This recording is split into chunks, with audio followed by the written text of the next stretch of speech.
Yeah, so D4 I think is definitely a huge consideration for basically anyone that's playing this game. If you have a PC, you're gonna try it, right? Like you just gotta try it. I think it's also interesting because you put a poll out on your channel, no, about what your audience is, and I think that's actually super indicative of who's leaving for D4 and who's staying. Yeah, there was a poll I did put out which asked in particular, let me see if I can pull that up, which if you do watch gacha games, are you here only for Diablo, or are you here only mobile games, etc. And I will pull that data up here. Yeah, that's an interesting poll. Here it is. Okay, so the 4 votes were Diablo 2, Diablo 3, gachas, or Path of Exile, and 41% of the audience said they watched Diablo 3. And you said there was only 4 votes? There's 5,000 votes, but 4 different. Yeah, no, I just had to troll you. You got me. Because you said 4 votes. Yeah, you got me. You got me.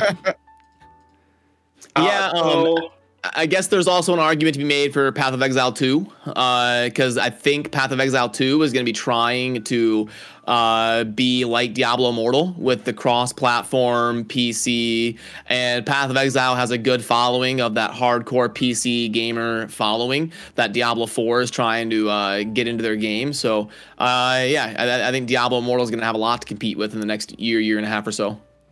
So there was a release date that has been reported that states the game is going to be coming out in April of 2023.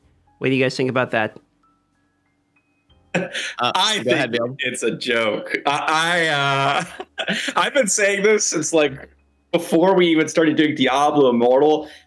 I don't even feel like it's going to come out in 2023. That's what I personally feel. I just, maybe my trust for Blizzard is just at an all-time low. Maybe it's just doomed for me. Maybe I'm too pessimistic, but I feel like it'll be early 2024 as a realistic estimate. The earliest I could see is November 2023. That's the earliest, and that's if everything goes right. Let me correct here for Veiled. The game is coming out in 2023. That's 100. Like, it's going to happen. They are not going to let down the shareholders like that and delay it to 2024. It's coming out in 2023. But people that think it's going to come out in April, I don't doubt that is the target. I question on the likelihood they hit that target.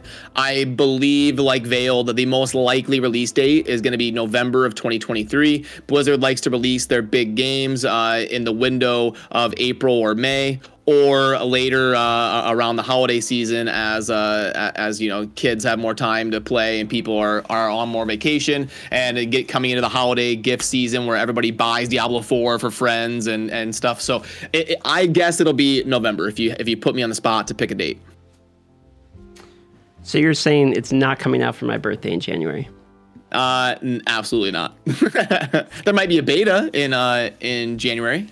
Now, I was kind of hoping that the Diablo 4 beta, the next one that comes out, will be something that we can actually live stream, record, do something with the footage, actually start creating contents and guides. Because right now we all got in the beta and we all can't talk about it. So it's like, even if you have experience in the game, you can't really even discuss it much. But it does seem like, regardless of that, there is plenty of leaks going on in Diablo 4, and it doesn't stop people talking about it in the Diablo 4 subreddit for sure. And there was actually a video that came out recently by Force Gaming, where in the video, people were essentially explaining kind of what we were talking about with Diablo Immortal, which is that the in-game is very repetitive and loopy, is what the comments were saying about that, and that was one of the concerns of the game. And I pose the question whether or not, if it's impossible for Diablo never to be that, because is that not sort of the purpose of Diablo, that you are supposed to kill monsters over and over again? I can't think of a Diablo game that's ever come out where you didn't kill the same monsters or even bosses over and over again.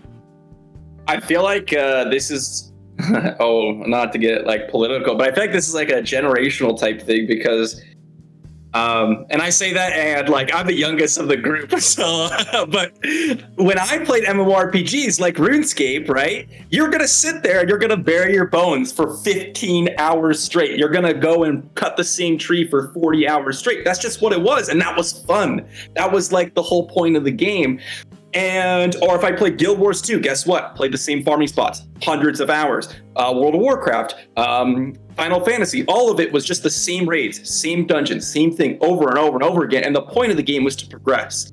So to me, if people don't like that part of the game, it's just that they don't like the MMORPG aspect of MMORPGs and the grind aspect, which is just kind of innate to these things. And you can't really do much about that. But to me, the goal is always progressing. And that's kind of the problem with Diablo Immortal, is that you don't feel like you could progress a crazy amount. But if D4 has that system, I'd be perfectly okay with it. I think it'll be super fun. Yeah, you're right. And I think you're right also, Darth, that every game eventually comes to a point where it's a grind. It's just, you can't have that euphoria honeymoon phase forever. Like eventually it comes down to min-maxing and grinding. It just is what it is. And that's why I think in the RPG space, it's so important to have seasons. When does Path of Exile blow up in popularity? Season reset, new league. When does Diablo 3 explode in popularity? New season. Why is Diablo 4 talking about they want seasons right out the gate within the first 6 months of release?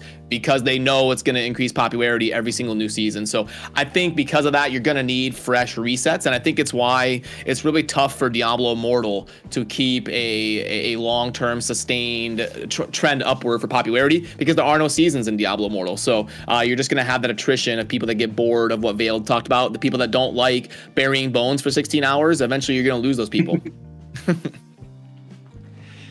For me, Diablo 4 needs to have non-combat related activities as well. I think it was, what was it? Was it you, Brad, that said if the game doesn't have fishing, it's not an MMO?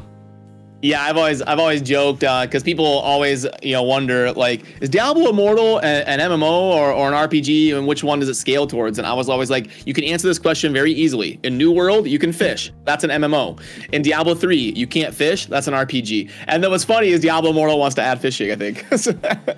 Yeah, there was something in the data mine showing that there was a fishing mini game.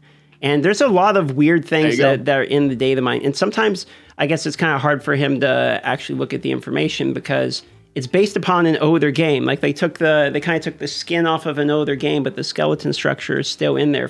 It's based off of a 2016 like Korean game or Chinese game made with the Messiah engine. I forget exactly what the name of it was, but it was kind of interesting. I remember at one point he was explaining that to me. Yeah, if they add fishing, Diablo Immortal will transition to an MMO at that point. So what game, what MMO does fishing the best?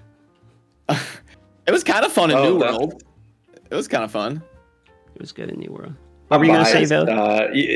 I'm biased, lobster pots, harpooning, Shrinscape. I just always love. It's actually funny. Black Desert Online actually did a good job on fishing. If anyone played that game, you'd put your character AFK, and if you were fun, you would get a raft and start picking up people on the shore and then delivering them into the middle of the ocean. So killing them off. It's pretty fun. Diablo 4, in my experience, from looking at basically in the comments, is going to have the same problem that I think every MMO has, which is that people think there's going to be infinite content always. So it's when you're doing something, there's always a new story. There's always going to be, a new cutscene. There's always... And realistically, I don't think Diablo is really an MMO as much as it's like an ARPG. Like it's less Lost Ark and more Teenage Mutant Ninja Turtles for the arcade games. You know what I mean? Like it feels like it's more that way than it is into the depths of like a faux MMO where there's, a billion different skills and etc. And so what I would like to see out of D4 is I'm kind of hoping that we see things like player-owned housing, like more of an economy. Like if it's an MMO, I'd like to see it go faux MMO. I'd like to see meaningful interaction between players that gives a reason for a community to bond other than just climbing a leaderboard or being better than the next community over. Yeah, they have to get the economy right. It's a good point by you. The reason Path of Exile was so successful is because they developed that system based around those currencies and people trading the different currencies and farming them up and the constant progression of the wealth of their account. And that was a big, massive draw to Path of Exile. So Diablo 4 is kind of struggling with having account bound, smart loot, like open trading, semi-open trading. They've got to get that right to have the game be successful. That's at the point you brought up earlier about seasons and then the MMO aspect. I feel like you can go two routes. I feel like going with player housing, a well-developed economy, potentially like end-game content, like all this type of stuff, or even like cosmetic and achievement progressing or something like that. You could go like all in on the MMO aspect, where people like grind for bounce, or like grind for an outfit, or like grind for, you know, some sort of achievements. Or you could go with the seasons. You could do a mix of both, but I feel like you can't really grind out these end game achievements and people enjoy it with the seasonal aspect. So I guess, do you think seasons, or do you think like the full on MMO aspect would be a better path? Because I kind of tend to agree with Chosen on like when you look at the other ARPGs like Path of Exile, D3, it's the seasons that make the game stay alive. Like it is true on that.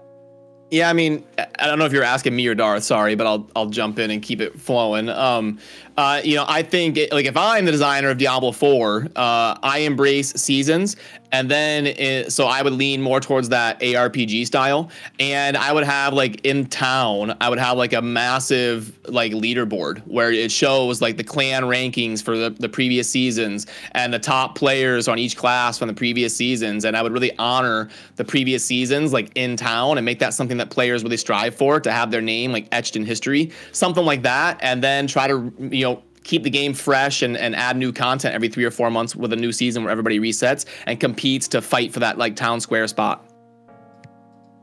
Well, for me, it's two-pronged. There's pros and cons for the season.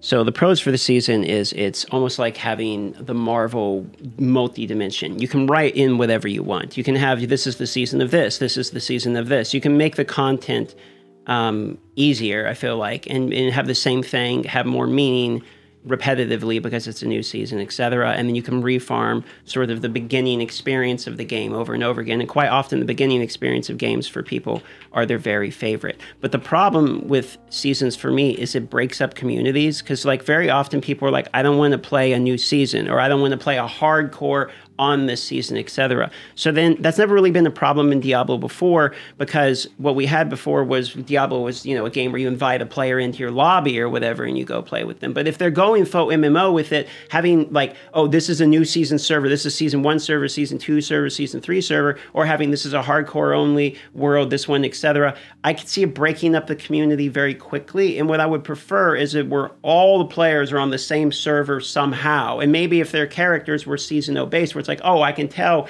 he has a green name or whatever, so he's season 3 character, but it's on the same server, then I like the idea of seasons. But if it's going to take the community and split them into a million different slices of pie, that's where I start to get worried when in terms of it actually being an MMO as opposed to just another Diablo game. Yeah, no, your talk about, you know, season 1 and season 2 and season 3 character. Yeah, no, you can't have that. You have to do it like Diablo 3 and Path of Exile, where there's non-season and there's season. And if you play seasons, you are with everybody else, and there is no segmenting of the player base for sure. Yeah, 100%.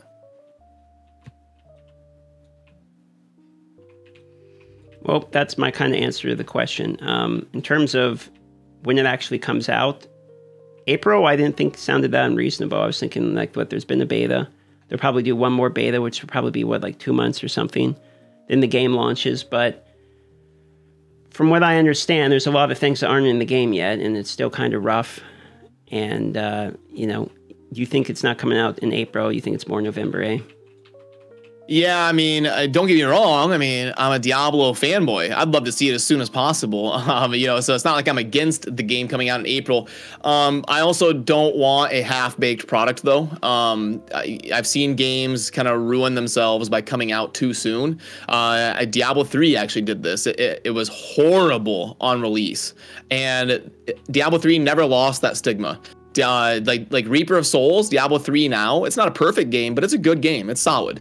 But it has such a stigma because the release was so trash that they just never really reclaimed that, and they lost a lot of players they never got back. So it's a mixed bag. You don't want to delay the game. You don't want it to take forever, but you also don't want to have a horrible release, so that's a tough line to walk. All right, well, there we go. Yeah, you guys... Oh, sorry, Val, go on. I was gonna say, I feel like you've got like a army of people waiting for this game with their pitchforks ready. Like we've seen it with Diablo Immortal, right? Like we had the pay to win, we had the, you know, this game is trash, we had all that type of stuff, and I feel like you're gonna have that same like vitriol from all these creators, like the big ones, coming out for D4, and you better be ready to take it because they are going to push D4 even hard. Like they knew Diablo Immortal was a mobile game. They knew that it's going to be like trash in their eyes. But D4, that's like, this is their baby, right? So they better get it right. Otherwise, people are going to be so mad, and they could ruin the taste in everyone's mouth for a long time. Yeah, it's very hard to make a game that gets received well, I feel like, now, because there's so much hype around it, and there's typically betas, and everyone's always judging everything before it's even launched, and then the game comes out and it's 90% of what we were all hoping for. Fuck you, Like it's got to be pretty rough to be a game dev. I'm not gonna lie. Because the games that come out that, sorry, I don't know if you're trying to wrap up the video, but the games that come out and get well received are the ones that are grassroots from the ground up, like Path of Exile. Like when a game is not from a huge corporation, people don't expect as much. When it's like, oh, it's 10 guys, 10 buddies got together and made a game, like, okay, like let's give them the benefit of the doubt. But when it's a company like Blizzard that's worth billions and billions of dollars, they expect a game to be perfect. So it's judged a lot more harsh. And on that subject, I mean, what even is the last like big company, big budget game that came out that was positively received? Like Overwatch 2 wasn't. Diablo 3 wasn't. Like Snap. What even was Snap a big? I mean, that's more of a mobile game. It's not really like a big budget. Snap wouldn't be a high budget game. No. And originally in the beta, it wasn't well received, and they had to change the whole thing, which is why it's like New World wasn't. It's such an interesting question. I feel like it's hard to say. Yeah, Elden Ring. Yes. Yeah. Elden Ring got so much love that even the creator says he doesn't know why, and you can't repeat it. You're right. That's a good answer. Elden Ring would be the last like big studio release that was well received, and like then you have to go back to like Skyrim. Skyrim was a big release that was received really well, but yeah, it gets a little bit sparse the last 5 years to find examples. I think that go on, Bill. I was gonna say I'm looking to the future now because you said past. And I'm looking at the future, and I'm like, all I see are negative posts about everything in terms of like preparation for the future. The only game that I've been following that people are like, dang, this looks sick, is the Riot MMORPG. Yeah. Which is a huge developer, right? That has been like on everyone's radar, like, dang, the world looks sick. Like the champions in the game look sick. Like that's the only positive reviewed future game that I've seen. That's a good point. Yeah. Well, Riot has kind of, had the good, like, I don't know the word I'm looking for, like the good PR, like the people it might change a little bit recently, but yeah, it changed recently, and you guys would know more than me because I didn't play League of Legends and stuff. But it always seemed like Riot was in that like Path of Exile vein where like they had gamers on their side. They had some major drama, like Blizzard level drama of like harassing people and all kinds. It was. See, I didn't know about that. There was literally a meme in the community about a Riot farting in people's faces because there was a leaked thing where it's like one of the guys, he grabbed an intern and like farts right in his face. What in the world? I mean, just really cringy, boys club type of stuff. And there was all kinds of me. I mean, you should look up. Some of them are like hilarious. Like, are you kidding me? Like, how bad? Well, I guess I was living in the past, like back, in the early days of League. But I guess now that they've become a big corporation, To give Chosen the benefit of the doubt, it started off like that. And a lot of people appreciated it for that reason. And then, 4 years in, they became the biggest game on the market. And then everyone hated them and their company policy was bad. Up until like a year ago, you're right. They actually have changed for the better in the last year. But I would say that Riot has been one of the least like appreciated companies, or like everyone hates Riot or had hated Riot for years, including myself when I played League. So they got shit on for a long time. But I think most of them nowadays are like, EA and Blizzard and Activision and Riot. Once you get huge, you just can't keep everybody happy because you've got to make investors happy, which goes against like your most loyal players and stuff. So it gets really hard. I think that way easier to see shit you hate about the game than stuff you like, because the bar's set so high now. Like, when the game's really good, I mean, it's really good now. Like, there's really good games. You know what I mean? So you're always like, why would I play this game when I could play this AAA masterpiece? Like, because everyone's time becomes more valuable to them. So games become like a harsher and harsher criticism. Like, everyone who was playing games kind of grew up, and now they're adults, and they don't want to spend 8 hours on a game that's a pile of dog shit in the 9th hour. Like, they get mad about that type of stuff, you know? And that wasn't really ever the case before, because games had, I feel like, such a quick exit, where it's like, oh, if you got scanned, you played one bad Super Nintendo game, you're like, okay, well, that cartridge sucks, and you throw it in the garbage and you don't play it again. But now it's like, you download it on your computer, you went through 8 different patches, you played it for 6 months, you read 3,000 Reddit posts, you know, about how it's bad and all that, and you just get way more absorbed in how trash everything is. And it definitely wasn't me when I was a kid, like playing Mario Kart. Yeah. You know, when we threw away a Super Nintendo cartridge, we didn't pull our phone out of our pocket and go on Reddit and rage about it. We just threw it away and moved on with our life. Oh, I think that's probably the most common post on Reddit is the quitting posts. It's pretty funny. Oh, it's good. I've got probably 20 or 30 of those myself out there. The old classic. Let's go. Side note, guys, how many wings has Darth passed? If you guys have been keeping track, leave a comment down below. Oh, no. Because we were talking about this in the last call. We passed quite a few 5Kers out there. There's a few of them. There's a couple of them for sure. The people that I've never even seen their names. It's like, oh, that's an entirely new 5,000 wing person that I never even noticed on the server before. Like, it's just another one. And 3,000 wings is like, you're basically in a cardboard box homeless, if you see that. Yeah, that's right. Yeah, unfortunately. All right, but you guys got any other burning desire topics in your heart that you need to bring up today in conversation before we wrap up this which I guess has turned into a podcast at this point?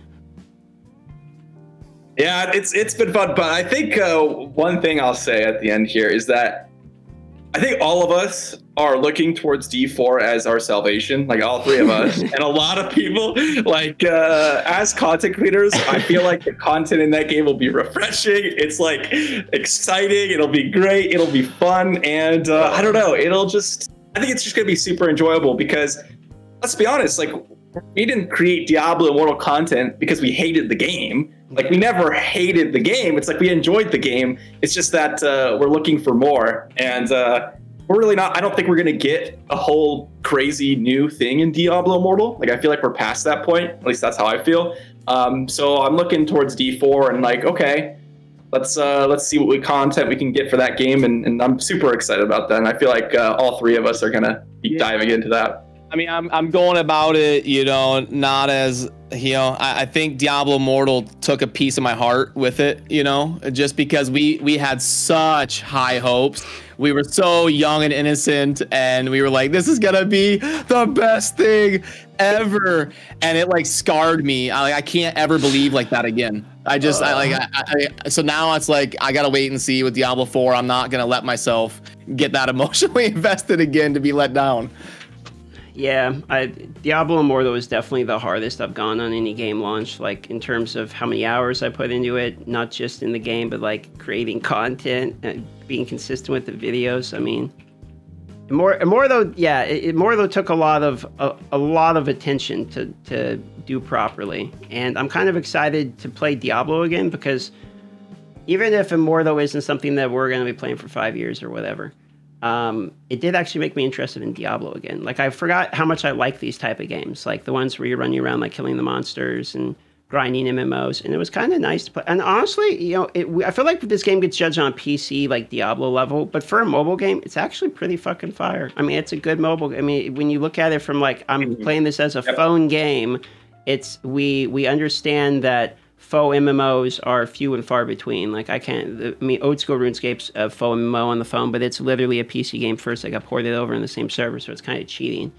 But if you compare it against the other MMO phone games, like, it's actually pretty good. Well, Yeah, and it's because it's called Diablo. Like I've always said, if the game was called Immortal Legends and it had nothing to do with the Diablo IP, it would have been received 100 times more positively than it was. It's just, you know, as we've said a million times, when you try to blend that hardcore grinder Diablo mindset with a pay-to-win mobile gacha game, it's obviously going to be insane backlash. It makes me excited for D4 though, and I think that's kind of a good way to wrap it up, which is that going into the future, playing this was like almost like the teaser appetizer for Diablo 4 coming out. Is what it felt like a little bit. I'm most excited about like because I feel like you don't get to have that in this game. My favorite content is on my channel was the time we did the combo with the lasers and I edited it up and we had a good time. I can't wait to jump into D4 and just have a good time and then make content out of that for everyone. I think that's what I'm most excited about. So I'm waiting for that. Agreed. I agree. All right. Well, that's going to wrap it up. I'll have a link to all these people's stuffs all in the bottom there, where we have more conversations together and do more videos together and, you know, all the stuff related to being a YouTuber and being on the camera at the same time with a microphone. And goodbye, everybody.